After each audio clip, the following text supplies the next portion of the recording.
होता. गृहपाठ असा होता की साहित्याचे प्रकार लिहून आणा.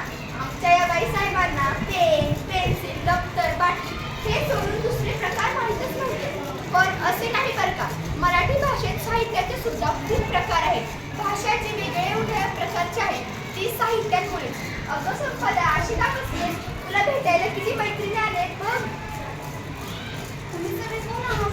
अगं तू घाबरतेस काय? हे सगळे आपलेच मित्र आहेत. या सगळ्यांची तुला चांगली ओळख आहे. माझी ओळख तर तुला लहानपणापासूनच आहे. मी आहे कथा. गोष्ट हे माझं तुझं नाव.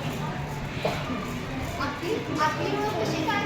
अगं आईच्या तोंडून तू वेगवेगळ्या कथा ऐकल्यास ना. पंचतंत्रे, संगीती या ऐकत ऐकत वाचायची सवय लागतेच ना.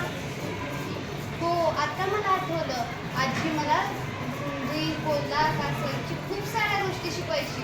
हो, अगदी बरोबर. आणि बरं का संपदा, आकर्षक सुरुवात आणि परिणामकारक शेवट हे माझं वैशिष्ट्य. काही तुझे काही प्रकार असतात का? कारण आधीच मला काही म्हणाल्या की चल जाऊ आणि आपण साहस कथा शिकूया म्हणून. हो, अगदी बरोबर. परिकथा, बोधकथा, ऐतिहासिक कथा आणि विज्ञान कथा हे माझे उपप्रकार आहेत. आणि बरं का संपदा, वि. स. खांडेकर, चिवी जोशी आणि बापू काळे आणि या सगळ्या नामवंत लेखकांनी आपल्या मराठी वाचकांना तृप्त केले आहे. काय ग संपदा, कशी वाटते कथा?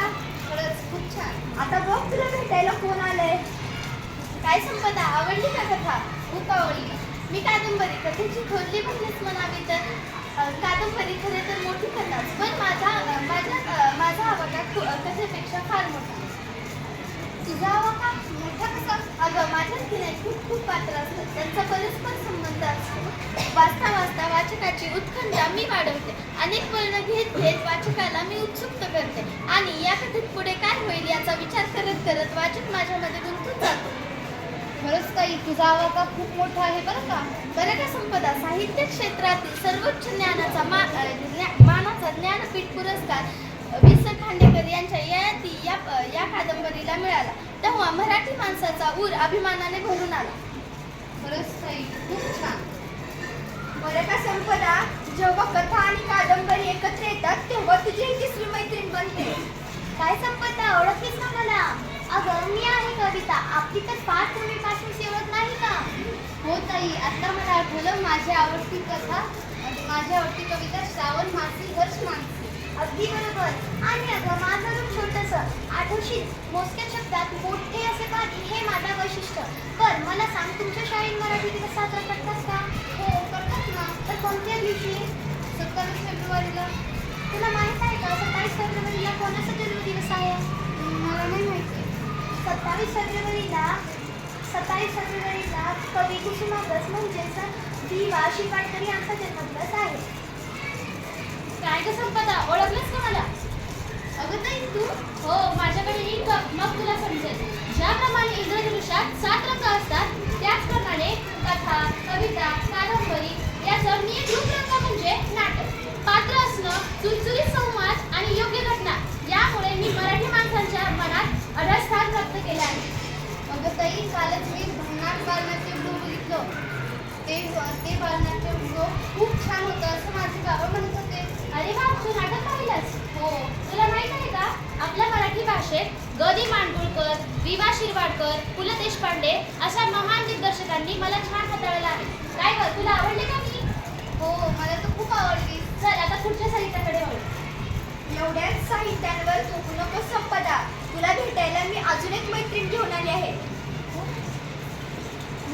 मी चरित्र. मी थोर व्यक्तींचा लेखकावर प्रभाव पाडतो आणि माझ्या ह्या थोर व्यक्तिमत्वाने सामान्य लोकांना प्रेरणा भेटते. हो ताई, आता मला आठवलं, बाईंनी मला सांगितलेलं की थोर व्यक्तिमत्वांचे चरित्र सामान्यांना प्रेरणा देतात म्हणून. हो, मी असते मुळी संघर्षमयी आणि संधीचे रूपांतर सुवर्ण संधीत करणार आणि सामान्य लोकांचे आयुष्य माझ्या वाचनानेच वाढते. आणि असेच काही प्रेरणा देणारे उदाहरण म्हणजे भाऊराव कोल्हटकर, वि. वा. शिरवाडकर असे अनेक, आणि यांचे चरित्र मला प्रेरणा देते. काय ग संपदा, तुला माहित आहे का चरित्राची धाकटी बहीण कोणती? माहिती नाही गं. आता माहित करून घे. मी आत्मचरित्र चरित्राची थोडीच म्हणावी. चरित्रात ज्याप्रमाणे त्या व्यक्तीच्या कार्याची माहिती असते, तशीच आत्मचरित्रात एखाद्या व्यक्तीच्या आयुष्यात घडलेली चांगली किंवा वाईट घटना प्रसंगास वर्णन स्वतः लेखिका करते. अब्दुल कलाम, सुनीता देशपांडे, स्वतंत्रवीर सावरकर हे सर्व माझे नावाजलेले लेखक. साहित्य प्रकारातील माझे स्थान खूप महत्त्वाचे आहे बरं का. खरंच ताई, मला तुझ्यासोबत भेटून खूप आनंद झाला. मला सुद्धा तुझ्यासोबत खूप करण्यात खूप मजा आली. काय ग संपदा, तू सकाळीच मला विचारत होतीस तू एका जागेवर बसून कुठे कुठे फिरू शकतेस.